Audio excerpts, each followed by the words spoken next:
สวัสดีค่ะพ่อแม่พี่น้องสวัสดีFCทุกท่านเนาะค่ะ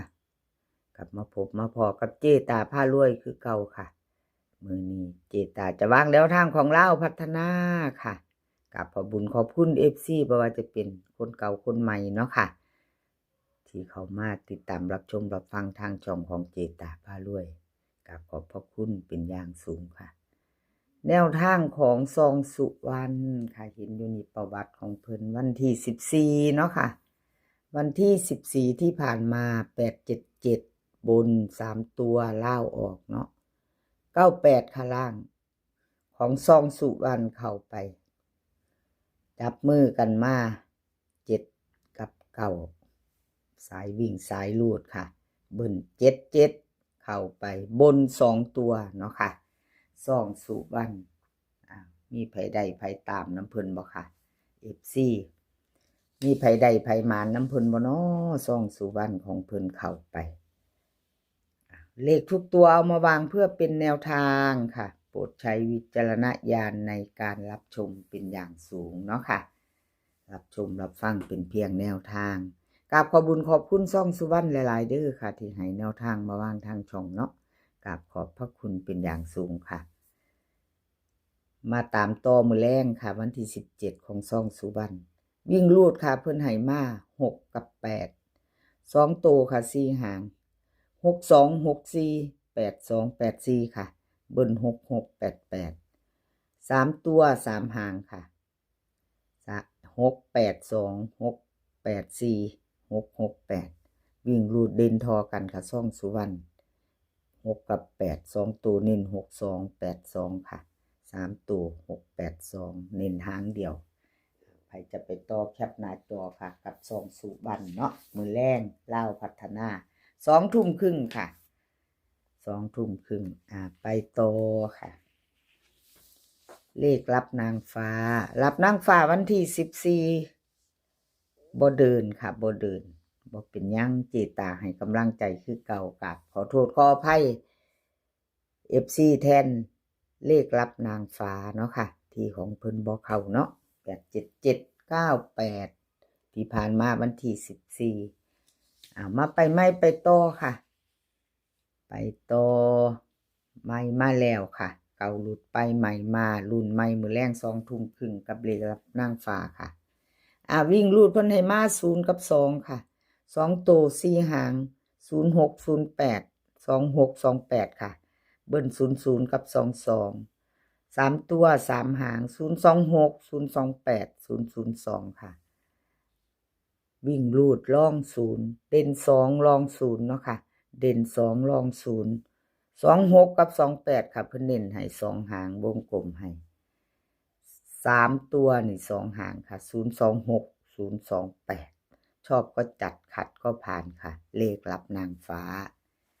FC เลขรับนางฟ้าค่ะแคปหน้าจอไผจะไปต่อกับเพิ่นมื้อแรงลาวพัฒนา2 ทุ่มครึ่งค่ะลาวพัฒนาใครจะไปต่อเตรียมแคปหน้าจอค่ะขอบุญขอบคุณเลขรับนางฟ้าหลายๆเด้อค่ะที่ให้แนวทางมาวางทางช่องเนาะขอบพระคุณเป็นอย่างสูงค่ะสำหรับแนวทางที่เพิ่นให้มาอยู่ตลอดเนาะค่ะไม่มีแนวทางก็ไม่มีช่องเนาะค่ะมีแนวทางมาขอบคุณหลายๆแล้วก็ FC เนาะค่ะที่เข้ามาเป็นกำลังใจให้เจตามาลุ้นกันไม่ไปต่อค่ะชอเชษชัยหนุ่มน้อยหน้ามนคนรูปหล่อคนรูปหล่อมาแล้ววันที่14ที่ผ่านมาค่ะชอเชษชัย87798บ่เดินเนาะค่ะบ่เข้า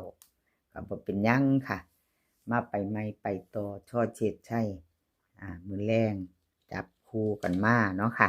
เจตาเป็นกำลังแรงใจให้ค่ะแล้วก็กราบขอบบุญขอบคุณช่อเชษชัยที่ให้แนวทางมาวางทางช่องเนาะ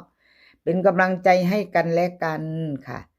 ถึงว่าเลขสิเข้าสิหลุดไปเนาะค่ะเป็นเพียงแนวทางเนาะมีหลุดก็กราบขอโทษขออภัย FC แทนช่อเชษชัยหลายๆค่ะมาเป็นรุ่นใหม่ไปต่อกับเพิ่นมื้อแรงค่ะช่อเชษชัยเพิ่นให้มาวิ่งรูด9กับ1ค่ะ2ตัว4หาง 121492กับ94ค่ะเบิ้ล11กับ99 3ตัว3หาง1941 194194พะนะพี่น้องชอเชษชัยค่ะไปต่อเบิ้ล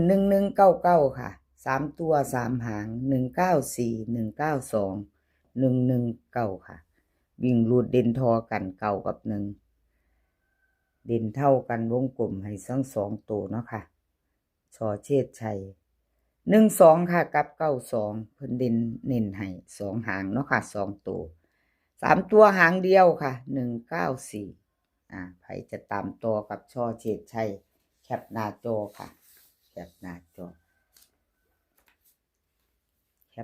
จอแล้วไปต่อเนาะค่ะเลขมีที่มา2ตัวมา1ตัวค่ะวันที่14ที่ผ่านมา2ตัวบ่เดินค่ะกราบขอโทษขออภัยแทนเลขมีที่มาเนาะค่ะ87798เพิ่นเข้าไป8บน8ล่างอยู่เด้อค่ะสายวิ่งสายรูด88บน8ล่างเลขมีที่มาจับคู่ไม่เดินไม่เข้าเนาะค่ะกราบขอโทษขออภัย FC แทนเพิ่นค่ะเฮามาตามตัวใหม่ของเพิ่นมื้อแรงเนาะไปต่อเนาะค่ะ FC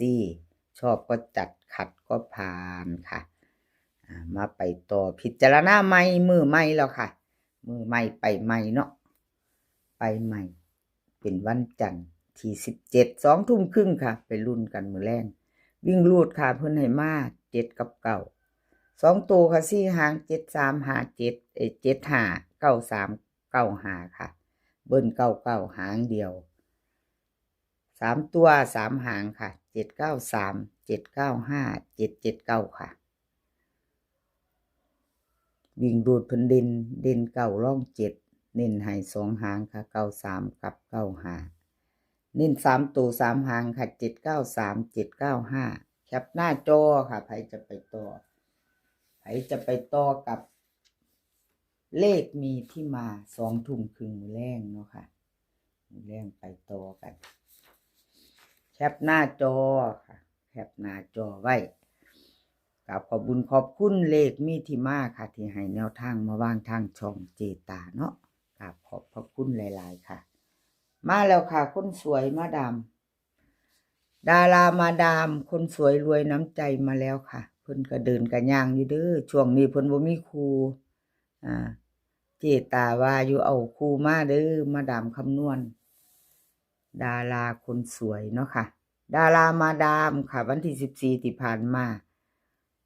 เพิ่นมาผู้เดียวแต่พี่น้องมากเก่า2ตัวมา1ตัวค่ะดารามาดาม87798มาเก่าตัวหนึ่งสายวิ่งสายหลุดFC มาดามเป็นจังใดมีไผวิ่งไผตามเพิ่นบ่ค่ะมีไผวิ่งไผได้น้ำเพิ่นบ่น้อมาดามคนสวยยังบ่ทันได้มื้อนี้ค่ะวันที่17เจตารุ่นซอยเป็นกำลังแรงใจให้คือเก่าค่ะเป็นกำลังใจให้กันและกันเหมือนเดิมเนาะค่ะแนวทางบ่ว่าจะเข้าจะหลุดเนาะเป็นกำลังใจให้กันและกันคือเก่าค่ะดารามาดามค่ะคนสวยรวยนำใจลาวพัฒนาวันที่17มื้อแรงนี้เตรียมแคปหน้าจอเด้อค่ะใครจะลุ้นกับมาดามมื้อแรงเตรียมแคปหน้าจอไว้วิ่งรูดค่ะวิ่งรูดมาดามให้มา8กับ9ค่ะ2ตัว4หาง1819 28 2829เบิ้ล8899ค่ะ3ตัว3หาง928 819 889ค่ะวิ่งรูดเป็นเด่นทอกันค่ะมาดามวงกลมให้ถึง8ถึง9เนาะ2ตัวเด่นเท่ากันค่ะ2ตัวเน้น19กับ28ค่ะ3ตัวเน้น2หาง928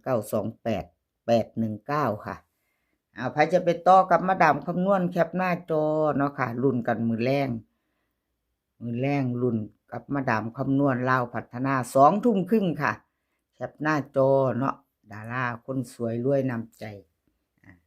คลิปนี้ขอให้พี่น้องโชคดีกับลาวพัฒนามื้อแรงค่ะ2 ทุ่มครึ่งโชคดีกันทุกคนเนาะ